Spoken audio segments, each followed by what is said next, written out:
Mạng y tế, vì sức khỏe cộng đồng. Chào bạn, bạn đang nghe audio chuyên mục điện giật trên website mạng y tế.vn. Xử trí tại chỗ khi bị điện giật. Mưa bão là thời điểm xảy ra rất nhiều tai nạn do điện giật. Nguyên nhân là dông, bão làm đổ cột điện, đổ cây làm đứt dây điện. Mưa bão là thời điểm xảy ra rất nhiều tai nạn do điện giật. Nguyên nhân là dông, bão làm đổ cột điện, đổ cây làm đứt dây điện. Dây điện quăng vào người hoặc vào các đồ vật dẫn điện, người vô ý chạm phải sẽ bị giật. Tai nạn điện giật thường xảy ra đột ngột khiến nạn nhân có thể bị bỏng ở các mức độ khác nhau. Thậm chí tử vong do ngừng hô hấp và tuần hoàn.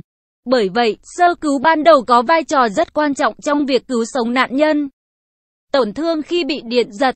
Thông thường, điện giật sẽ dẫn đến hai thương tổn là bỏng và ảnh hưởng đến các mô bên trong. Bỏng gồm có bỏng nhiệt gây hoại tử và bỏng gây rối loạn các cơ quan trong cơ thể. Xáo trộn sinh lý dẫn đến nguy cơ suy hô hấp, suy tim, ngưng thở. Tùy từng mức độ, nạn nhân có thể ngất rồi tỉnh lại, cũng có thể ngất rồi sau đó ngưng tim, ngưng thở, nếu không sơ cứu kịp thời dễ dẫn đến tử vong. Quy trình xử trí khi bị điện giật. Ảnh sức khỏe đời sống, quy trình cứu người bệnh bị điện giật. 1. Tắt cầu dao, gọi cơ quan chức năng, cấp cứu và ngành điện. 2. Ở vị trí cách điện, dùng vật liệu cách điện tách người bị điện giật ra khỏi nguồn điện. 3. Sơ cứu, hô hấp nhân tạo. Ngoài ra, điện giật còn gây cứng cơ dẫn đến gãy xương hoặc các cơ của cơ thể bị co giật mạnh. Làm người bắn ra, nếu đang ở trên cao có thể bị rơi xuống gây chấn thương. Nhiều trường hợp nạn nhân bị điện giật, người dính vào dây điện. Khi bị ngắt cầu giao điện thì nạn nhân buông tay té ngã có thể dẫn đến những chấn thương cơ thể. Mối nguy hiểm của điện giật phụ thuộc vào mức điện thế của dòng điện. Dòng điện xoay chiều hay một chiều. Với cường độ dòng điện dưới 30mA sẽ không ảnh hưởng gì nhiều. Dưới 80mA sẽ gây giật nhẹ, từ 80 đến 300mA sẽ gây nguy hiểm. Bên cạnh đó là các yếu tố như dòng điện truyền qua cơ thể như thế nào, thời gian tiếp xúc dòng điện và điện trở của mô tiếp xúc. Với những mô xương, do điện trở cao nên ít nguy hiểm hơn. Với mô da, đặc biệt là da ẩm ướt, điện trở càng thấp thì mức độ nguy hiểm càng cao. Cần sơ cứu đúng cách. Người bị điện giật phải được cấp cứu kịp thời và đúng phương pháp. Tại nơi xảy ra tai nạn điện giật, trước tiên cần lập tức ngắt nguồn điện, tách nạn nhân ra khỏi dòng điện. Nếu không biết cầu dao điện ở đâu thì cần dùng kim cắt dây điện hoặc dùng vật dụng khô, nên dùng gậy nhựa hoặc gỗ khô, không dùng vật dụng bằng kim loại, gạt dây điện ra. Nạn nhân đang ở nơi có nhiều nước thì cần đưa ra khỏi vùng nước. Cần ủ ấm, tránh để cho nạn nhân bị lạnh. Việc giữ thân nhiệt cho nạn nhân là rất quan trọng, nhất là với thời tiết lạnh. Tuyệt đối không vì hoảng loạn mà sờ vào người bị điện giật khi chưa ngắt điện. Bản thân người sơ cứu cũng không được dùng tay không mà nên mang găng tay cao su hay quần bao ni lông, vải khô, đi dép khô, đứng ở nơi khô ráo khi ngắt nguồn điện. Kiểm tra xem nạn nhân còn thở hay không bằng cách áp má vào mũi nạn nhân và xem lồng ngực có gì động hay không, hoặc dùng tay đặt vào động mạch hai bên cổ nạn nhân. Nếu nạn nhân còn tỉnh, kiểm tra mức độ tổn thương ở các vị trí nặng hay nhẹ. Đặc biệt, kiểm tra tổn thương nguy hiểm trước như ở đốt sống cổ, bởi những tổn thương này có thể gây liệt nếu không sơ cấp cứu kịp thời. Sau đó tiến hành kiểm tra các bộ phận còn lại. Động viên, an ủi để nạn nhân yên tâm. Nếu nạn nhân đã ngừng thở, ngừng tim, nếu tích cực hô hấp nhân tạo kịp thời và đúng cách trong những phút đầu tiên thì đa số có thể được cứu sống. Không ít người do không được sơ cứu đã tử vong trong thời gian đợi xe cấp cứu đến. Trong lúc này, cần tiến hành hồi sức cấp cứu bằng cách hà hơi thở ngặt và nhấn tim. Nên để tay giữa ngực bệnh nhân, giữ bằng ức bàn tay.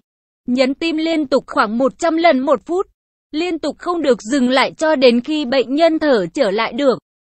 Trong khi nhấn tim cần kết hợp hà hơi thổi ngạt khoảng 7-8 lần mỗi phút.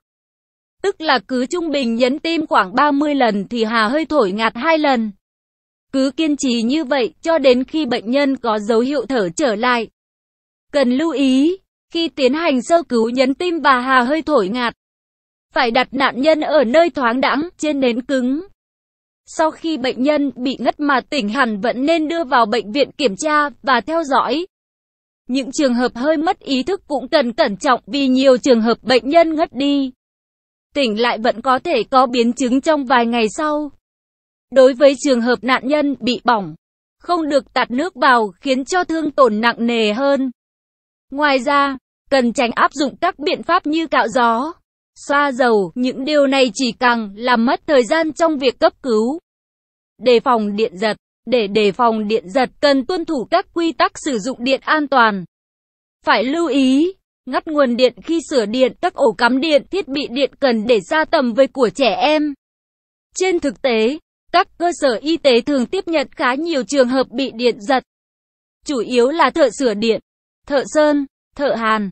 Những người làm những công việc liên quan đến thiết bị điện cũng có khá nhiều trường hợp tai nạn. Khi sửa chữa điện tại nhà, thậm chí khi sửa bồn chứa nước trong nhà. Khi sửa những vật dụng có điện khác, thông thường mọi người ngắt cầu dao rồi mới tiến hành sửa. Còn sửa bồn nước, nhiều người thường quên rằng bồn nước trên mái nhà cũng có gắn điện. Quên ngắt cầu dao thì có thể bị giật điện khá nguy hiểm. Ngoài ra, nhiều trường hợp bị điện giật còn do phơi quần áo ướt lên dây sắt có dẫn điện. Chạm phải dây điện rơi xuống đường, xuống vùng có nước. Nhất là mùa mưa bão, nhiều trường hợp cấp cứu nạn nhân là trẻ nhỏ. Do ổ cắm điện trong gia đình để quá thấp, các thiết bị điện bị nhiễu, trẻ vô tình chạm phải. Những lưu ý khi cấp cứu nạn nhân bị điện giật. Khi ngắt điện, cần đề phòng nạn nhân bị ngã gây chấn thương khiến tai nạn nặng thêm. Người vào cứu tuyệt đối không dùng tay để kéo nạn nhân ra khi nguồn điện chưa được cắt để tránh bị điện giật. Toàn bộ công việc cấp cứu ngừng tim chỉ gói gọn trong 3 phút. Do vậy, người cấp cứu phải thật bình tĩnh, khẩn trương, thực hiện đúng cách và tiến hành ngay tại nơi xảy ra điện giật. Sau đó chuyển ngay nạn nhân đến các cơ sở y tế để cấp cứu hồi sức. Trên đường chuyển nạn nhân đến bệnh viện, vẫn phải tiếp tục công việc cấp cứu, theo dõi sát sao để phát hiện và điều trị kịp thời các biến chứng. Theo bác sĩ Nguyễn Vĩnh Ninh, Sức khỏe đời sống. Nội dung bài viết đến đây là kết thúc.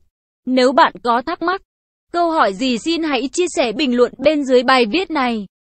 Mời bạn hãy đăng ký kênh Mạng Y tế, chia sẻ bài viết này tới bạn bè và theo dõi thêm những audio tiếp theo. Hy vọng bài viết này sẽ đem lại cho bạn